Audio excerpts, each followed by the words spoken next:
함께 말씀 보겠습니다. 이 시간 하나님께서 우리에게 주시는 말씀은 욥기 40장 1절로 5절까지의 말씀입니다.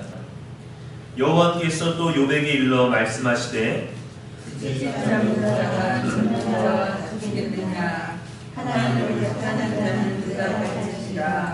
욥이 여호와께 대답하여 이르되 보소서 나는 기천하오니 무엇이라 주께 대답하리이까 손으로 내 입을 가릴 뿐이로소이다.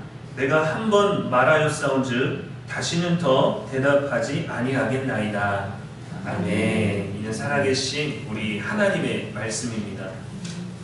이 시간 잠잠한 깨달음이라는 제목으로 함께 말씀 나누겠습니다. 나를 다스리고 세상과 친해지는 유쾌한 인간관계라는 책에 보면 대화라는 장에서 이런 내용이 있습니다. 인간관계는 대부분 말로 이루어진다. 인간관계를 좋게 하는 것도 말이고 인간관계를 파멸로 이끄는 것도 말이다. 말을 잘하는 것도 중요하지만 잘 말하는 것이 더 중요하다라는 내용이 있어요.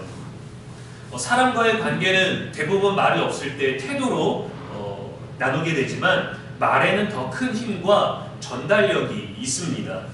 모르는 정보를 전달해 줄 수 있고 단순히 눈에 보이는 것으로만 매너가 있다 없다를 판단하는 게 아니라 그의 사상과 과거와 생각과 감정과 모든 것들을 전달해 줄 수 있죠. 말을 잘하는 것과 잘 말하는 것은 엄연히 다릅니다. 말을 잘하는 기술보다 잘 말하는 타이밍이 중요합니다. 적절하게 말할 줄 아는 지혜가 정말 중요한 것 같아요. 많은 말이라고 좋은 게 아니라 적당히 말해야 필요한 말을 해야 되는 것이죠. 우리는 모두 말실수를 한 적이 있습니다. 그쵸? 아니신가요? 말실수를 하잖아요. 의도하지는 않았지만 더 좋은 말들이 나중에 생각나기도 하고 왜 그런 말을 했을까? 굳이 왜 그런 말을 내가 했을까? 주워 담을 수 없는 순간이 우리들에게는 있습니다. 어떤 때는 감정이 격해져서 정말 옳은 말이라 생각하고 우리들의 말들을 다 얘기할 때가 있어요. 그렇게 하다 보면 상대에게 지나치게 말하게 되고 후회하게 되죠. 이럴 때는 대부분 우리가 논리적이고 합리적인 언어들을 말하는 것 같지만 솔직히 감정적인 경우가 많아요. 근데 그렇게 말할 때에는 우리는 상대방, 대화하고 있는 사람에 대해서 아니면 함께 나누고 있는 정보에 대해서 잘 알고 있기 때문에 자신 있게 감정을 담아서 얘기하지만 정작 말하고 있는 나 자신에 대해서는 잘 모르는 경우가 많습니다. 자기 생각이 맞다고 강하게 주장하다가 틀렸다라는 것을 알게 될 때 부끄러워지는 순간이 와요. 인정하기 참 곤란하고 민망하죠. 우리가 막 자신있게 당당하게 하고 있는 말들이 다 맞아야 되는데 남이 공격하고 비판하고 지적할 때가 아니라 내가 막 말하는 중에 내가 틀렸다라는 것을 스스로 깨달았을 때 그때 우리들의 감정적이고 고집된 언어가 잠잠해집니다. 이것을 인정하는 건 참 어렵지만 부끄럽고 민망하지만 그래도 우리 안에 지혜가 있고 선량한 도덕적인 뭔가가 태도가 있다면 우리가 틀렸다라는 것을 남이 아니라 나 스스로 그걸 느낀다면 우리는 잠잠해져요. 내가 틀렸다라는 걸 깨달았기 때문입니다. 자각이죠. 진짜 자기 자신을 의식하는 상태, 스스로 깨닫는 것. 욥이 비슷한 경험을 했습니다. 이 고집스러운 새 친구들 말고 이 젊었지만 이 당당하게 말하는 이 엘리후 말고 다 필요 없고 고난을 허락할 수 있는 최종적으로 고난을 허락하셨던 전능자가 대답 좀 해주십시오. 아주 당당하게 자신의 호소, 자신의 삶에 대해서 하나님이 욥에게 크신 권능과 지혜를 나타내셨잖아요. 허리띠를 묶고 대장부처럼 나와라, 대답해라. 근데 욥은 오히려 할 말이 없어졌어요. 기다려왔던 순간이 왔는데 반박할 말이 전혀 떠오르지를 않아요. 자신을 자각하게 됐어요. 하나님이 욥을 비판하신 건 아닙니다. 네가 뭘 틀렸는지 뭘 잘못했는지를 말씀하신 게 아니라 하나님은 옳은 걸 말씀하셨어요. 세상의 원리, 하나님이 지으신 창조 세계에 대해서만 말씀하셨을 뿐입니다. 욥은 오직 자신의 처지를 두고 하나님께 요구했어요. 하나님은 다른 영역의 언어를 말씀하신 거죠. 우주, 자연, 동물, 별과 같은 것들이요. 욥이 이렇게 대답합니다. 4절에 보소서 나는 비쳐나오니 무엇이라 주께 대답하리이까 손으로 내 입을 가릴 뿐이로소이다. 다시는 더 대답하지 아니하겠나이다. 욥이 한 거죠. 묵비권을 행사하겠다는 것처럼. 근데 지금 욥이 하나님의 이 얘기를 듣고 이렇게 대답하면서 기분이 상한 게 아닙니다. 세상의 섭리에 대해서 얘기를 하는데 내가 아는 바가 없는 거죠. 보기는 했지만 그 안에서 살고 있는 일부이지 내가 정말 하나님이 만들어 놓으신 자연의 섭리와 하늘의 별바다를 보면서 나는 그 아무것도 아닌 걸 들으면서 깨달은 거예요. 지금 자신의 고난을 이렇게 내세우고 있는데 그걸로도 비교할 수 없는 하나님의 영광과 전능하심 앞에서 자신을 깨달았어요. 하나님에 대해서 안 게 아니라 자신을 깨달았습니다. 욥은 한때 굉장히 잘 나가는 사람이었습니다. 교회로 치면 아주 거대하고 큰 메가처치에서도 모든 사람에게 인정받는 사람이었어요. 욥기 29장 9절에 보면 유지들은 말을 삼가고 손으로 입을 가리며 라고 했습니다. 욥이 지나가면 사람들이 말을 아꼈어요. 잠잠해졌어요. 손으로 입을 가렸습니다. 모두 겸손했고 욥처럼 지혜롭고 친절하며 선한 자가 없었어요. 그런데 오늘 말씀에선 욥이 입으로 자기의 손으로 자기의 입을 가리고 있습니다. 지금 어떻게 해야 할지 모를 만큼 하나님의 이야기를 듣고 막 한 대 맞고 자각이 일어난 거죠. 전도서 3장 7절에 잠잠할 때가 있고 말할 때가 있다라고 했습니다. 욥은 많은 말을 하기보다 또 잘 말하는 것보다 침묵할 수밖에 없었어요. 잠잠해질 수밖에 없었어요. 하나님 앞에 있는 자기 자신이 어떠한 존재인지를 알게 된 거죠. 하나님이 어떠한 존재인지를 그 거리감을 느끼게 된 거죠. 욥에게는 상반된 많은 생각들이 교차했을 겁니다. 우리도 신앙하면서 하나님을 믿어야지 이렇게 살아야지 말씀대로 살아야지 하면서도 늘 상반된 무언가가 있어요. 극단적일지라도 내가 옳다, 믿는다, 그래야 한다라는 것과 그러지 못한 삶이 있고 내가 하나님 앞에서 순종해야 되지만 순종할 수 없는 삶이 있고 겸손해야 되는 것도 알지만 때로는 교만한 게 아닌 당당함도 필요하다라는 어떤 상반된 것들을 우리 늘 가지고 있습니다. 욥은 하나님을 보고 싶어 했어요. 하나님을 만나고 싶었고 하나님과 대화하고 싶었고 하나님께 질문을 던지고 싶었고 하나님의 대답을 듣고 싶었습니다. 저와 여러분도 그러지 않습니까? 욥기 13장 22절에서는 주는 나를 부르소서 내가 대답하리이다. 콩 내가 말씀하게 하옵시고 주는 내게 대답하옵소서. 14장 15절에서는 주께서는 나를 부르시겠고 나는 대답하겠나이다 했습니다. 주님 내게 말씀하시면 나는 대답하겠습니다라고 했어요.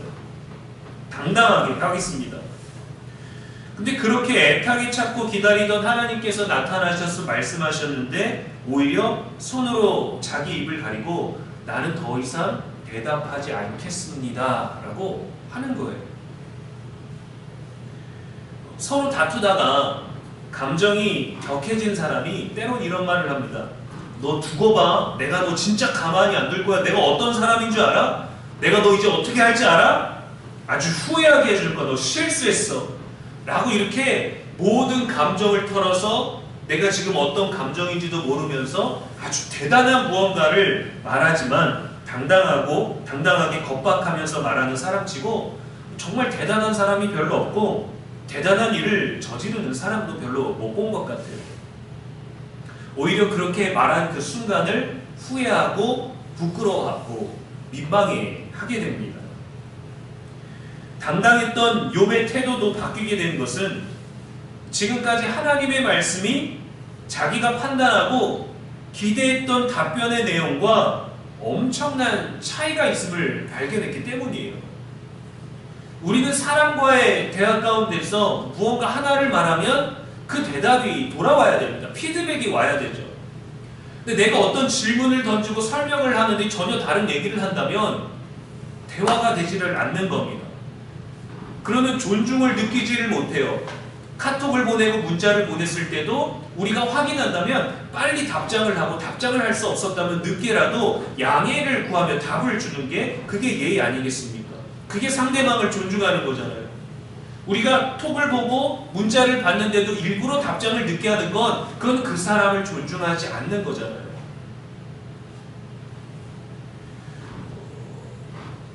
하나님께 우리가 질문을 던지고 기도를 던지고 응답을 요구하면 하나님도 주셔야 되는데 하나님의 대답은 너무 늦어요. 너무 우리가 원하지 않았던 대답, 너무 우리가 기대하지 않았던 짠소리를 하는 것 같으니까 때로는 이러면서도 우리가 하나님을 어떻게 믿을 수 있을까라는 혼란을 경험하기도 합니다. 우리를 돌보신다는 건 그냥 내가 믿는 거고 하나님이 실제로 하시는 일은 다른 건가? 날 지켜달라고 기도했는데 성경에도 우리를 지키시고 인도하시고 보호하신다는 그 하나님은 왜 지켜달라고 할 때 안 지켜주시지? 내가 지켜달라고 부르짖는 것과 하나님이 지키는 건 다른 건가? 라는 하나의 보호하심을 놓고도 하나님과 우리가 다른 거를 생각하고 다른 피드백을 받고 있는 것 같죠.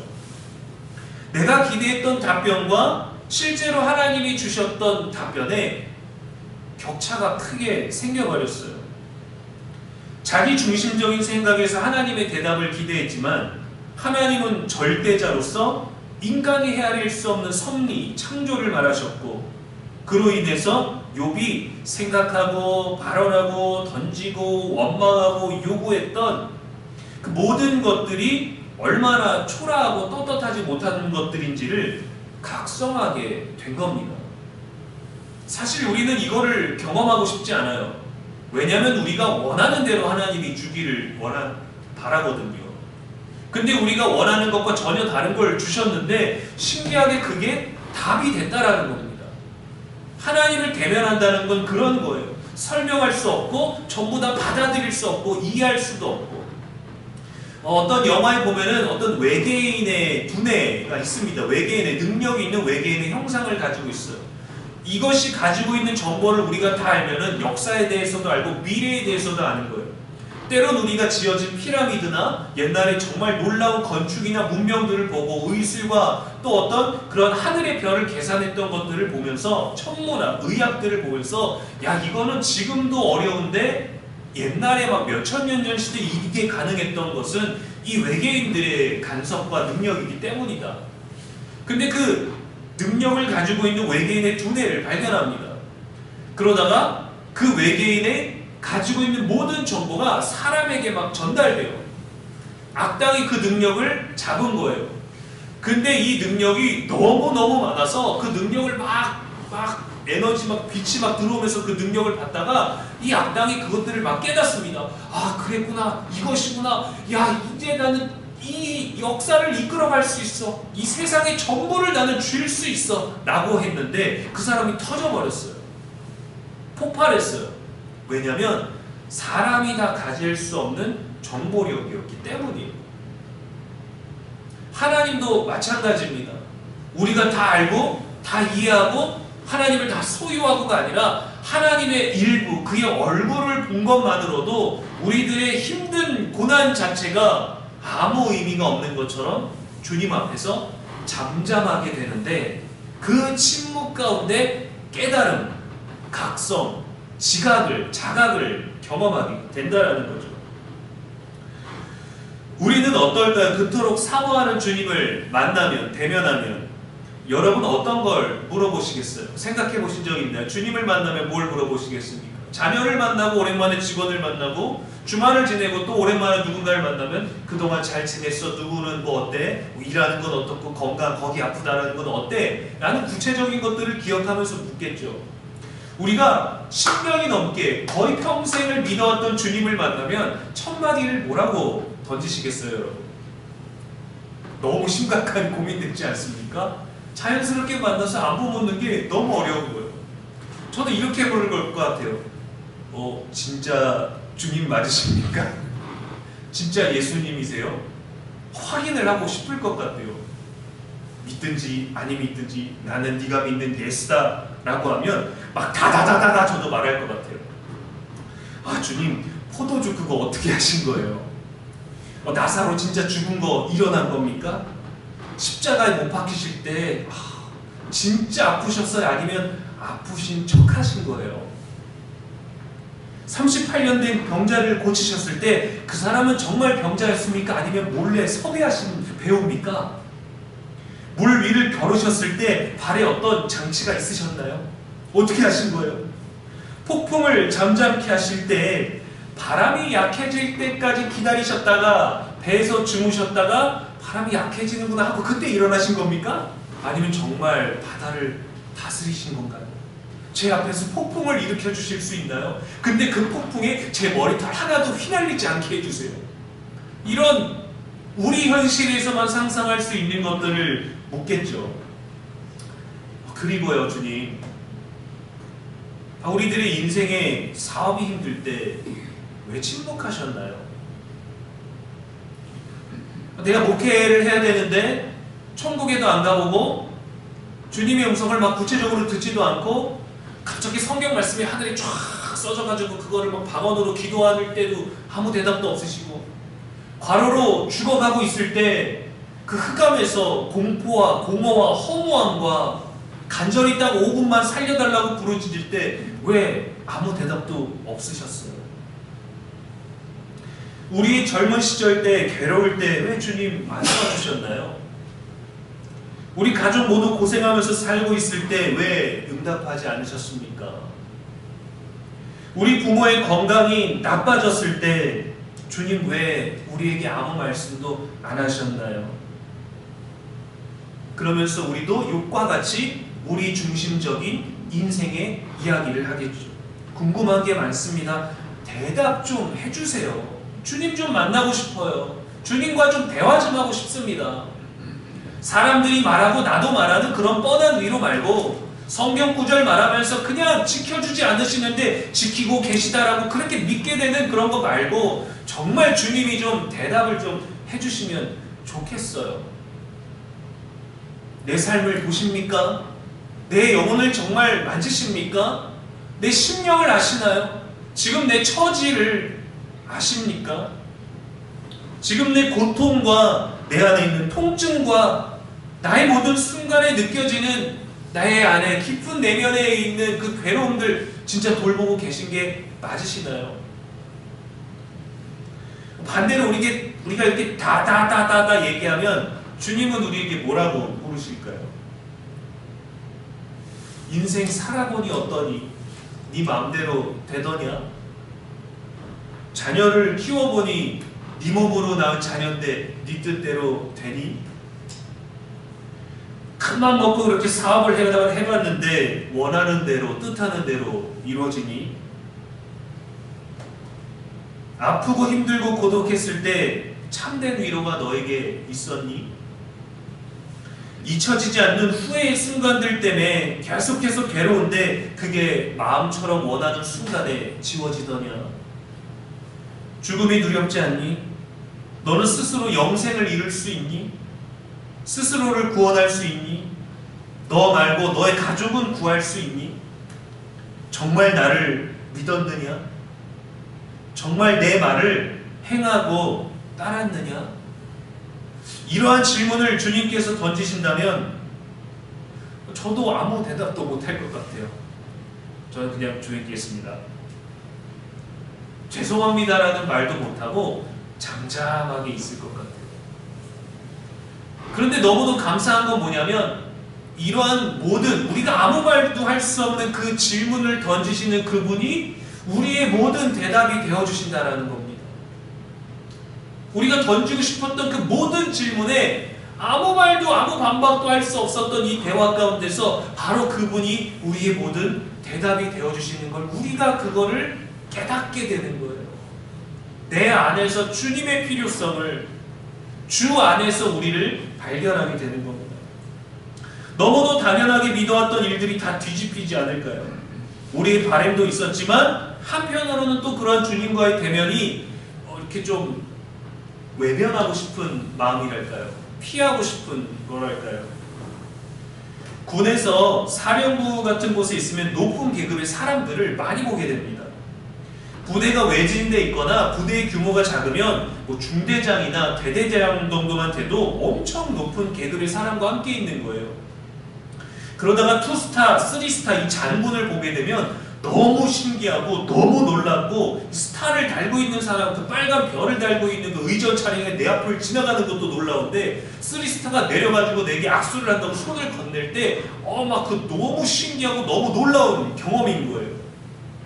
근데 놀랍고 신기하지만 그 앞에서는 아무 말도 하지 못하고 얼어버리게 됩니다. 우리 군대 갔다 오신 분들은 잘 아실 거예요. 똑같은 군인이고 똑같은 남자지만 범접할 수 없는 계급의 차이가 있어요. 함부로 말할 수 없고 말 한마디 잘 못하면 부대가 뒤집어지는 놀라운 역사가 일어나거든요. 편하게 말해라 해도 편하게 말하면 안 되는 그런 것. 욥도 그토록 기대하고 열망하던 하나님이 나타나셨는데 오히려 그 자리를 피하고 싶은 부담스러운 마음, 얼음이 되는 느낌. 주님이 땡해 주셔야 되는데 그 전까지는 그냥 얼어버리는 거죠. 고난 중에는 볼 수 없었던 하나님, 고난 끝에 보게 된 하나님. 그렇게 만나고 싶었던 하나님, 그런데 빨리 이 자리가 마무리됐으면 좋겠는 하나님.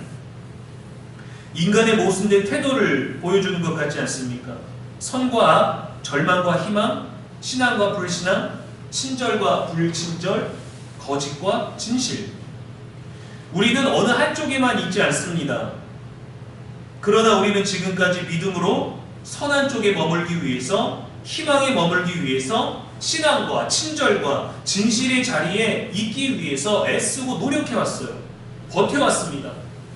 믿어왔어요. 그런데 주님 앞에서 우리는 그 어떤 선도 될 수 없고 그 어떤 희망도 될 수 없고 참된 신앙도 가지지 못한 연약함을 마주하게 되는 거예요. 그걸 깨닫게 되는 거예요. 하나님 앞에서는 말을 잘하고 잘 말하는 것들이 모두 소용이 없습니다. 하나님과의 관계에서는 잠잠하게 되는 게 지혜예요. 그것이 깨달음이고 하나님을 대면하는 것은 겸손으로 이어집니다. 시편 46편 10절에 이르시기를 너희는 가만히 있어 내가 하나님됨을 알지어다. 하나님을 인정하고 하나님을 깨닫게 되는 건 우리가 잠잠히 있을 때예요. 하나님이 누구신지를 안다면 우리가 막 설레발치는 게 아니라 잠잠히 하나님을 깨닫게 되는 거예요. 내가 하나님됨을 알려면 잠잠해야 된다는 거죠. 우리는 언제 하나님 앞에서 잠잠해야 할까요? 우리의 생각이 하나님의 뜻보다 앞서고 있을 때 우리는 잠잠해야 합니다. 종종 우리는 우리의 계획과 생각이 맞다고 고집하고 그것이 하나님이 주신 지혜라고 판단할 때가 있어요. 그러나 하나님의 계획은 우리의 생각을 늘 뛰어넘죠. 내 생각은 너희의 생각과 다르며 내 길은 너희의 길과 다르다고 하셨죠. 안타깝게도 우리는 하나님의 뜻을 다 알 수 없기 때문에 오직 그분을 신뢰하며 순종해야 됩니다. 그래서 잠잠해야 돼요. 잘 들어야 되는 거예요. 산책을 나온 어린이집 아이들이 인솔하는 선생님보다 앞서면 보호를 받지 못해요. 위험에 노출되죠. 선생님 말씀을 잘 듣고 그대로 행해야 보호를 받을 수 있습니다.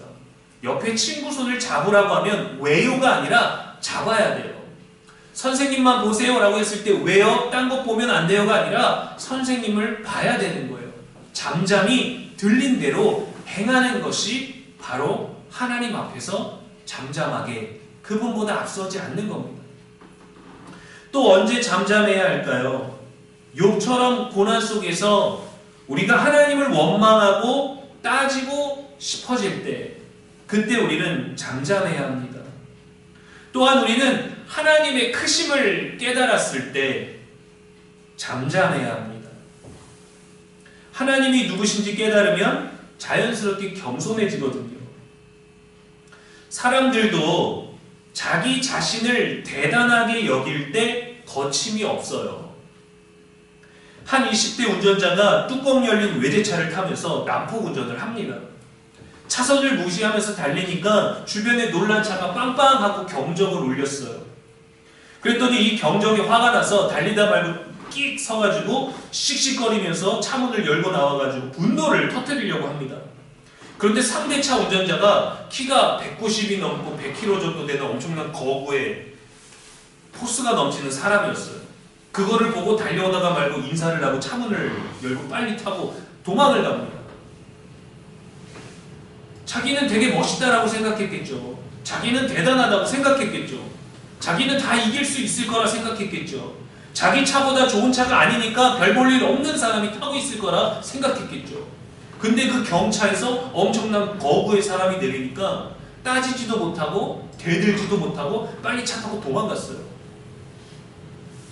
사람은 소유나 능력, 권력, 직함으로 약한 자에게 강하고 강한 자에게 약하게 대처합니다. 근데 하나님 앞에서는 모든 인류가 평등해집니다. 우리가 위대하다고 세계 인류가 높이 칭송하는 아무리 훌륭한 업적을 가진 사람일지라도 하나님과 비교할 정도로 위대한 존재는 없거든요. 우리는 더 강하고 똑똑하고 능력 있는 사람을 통해서 때로는 열등감을 느끼고 인정을 하기도 하고 존중하게 되기도 하고 존경을 표하기도 합니다. 그리고 때로는 우리가 그러한 존경과 존중에 인정받는 동경의 대상이 되기도 하죠. 그러나 하나님은 인류의 모든 지식과 능력과 강함과 탁월한 모든 것, 그 어떤 것으로도 감히 범접할 수 없는 존재예요.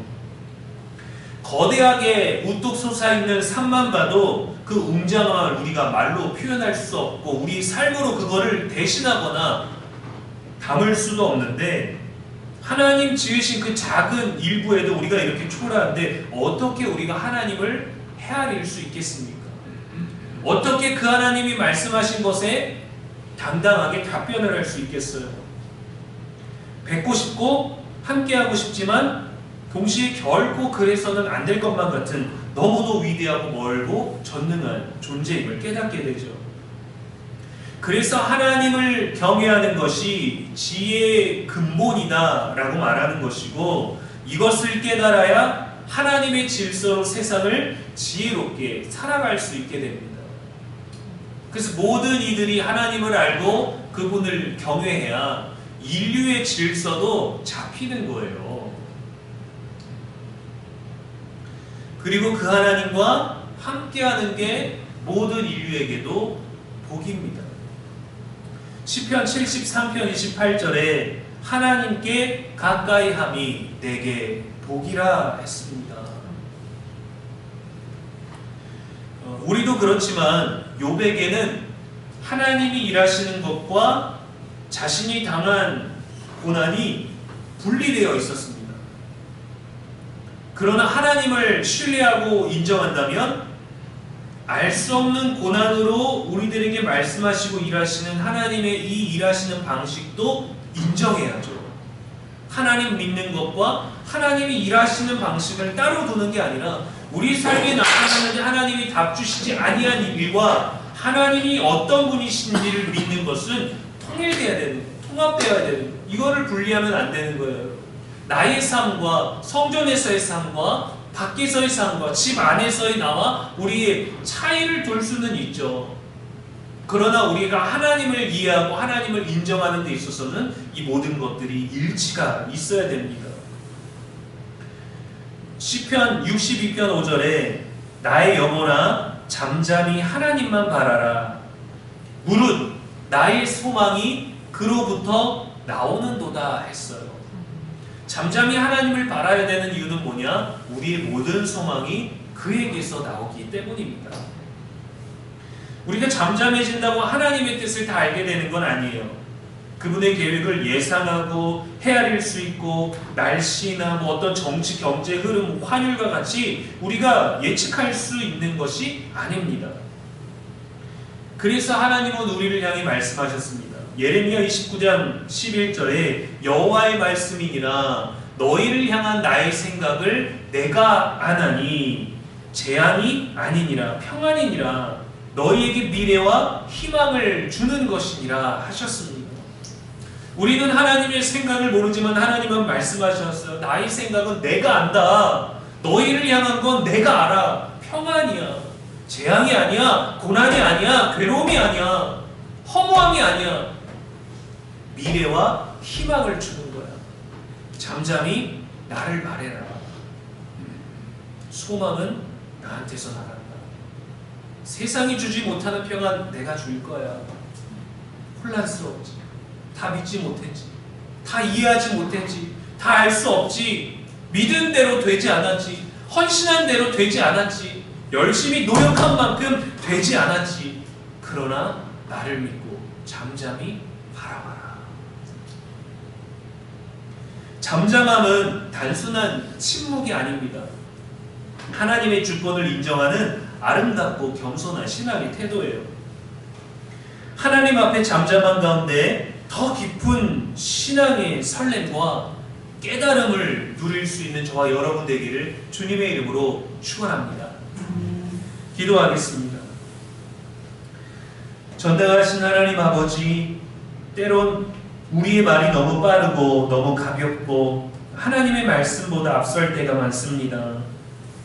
오늘 말씀의 욥처럼 하나님의 크심을 깨닫고 잠잠할 수 있는 겸손한 믿음을 허락하여 주옵소서.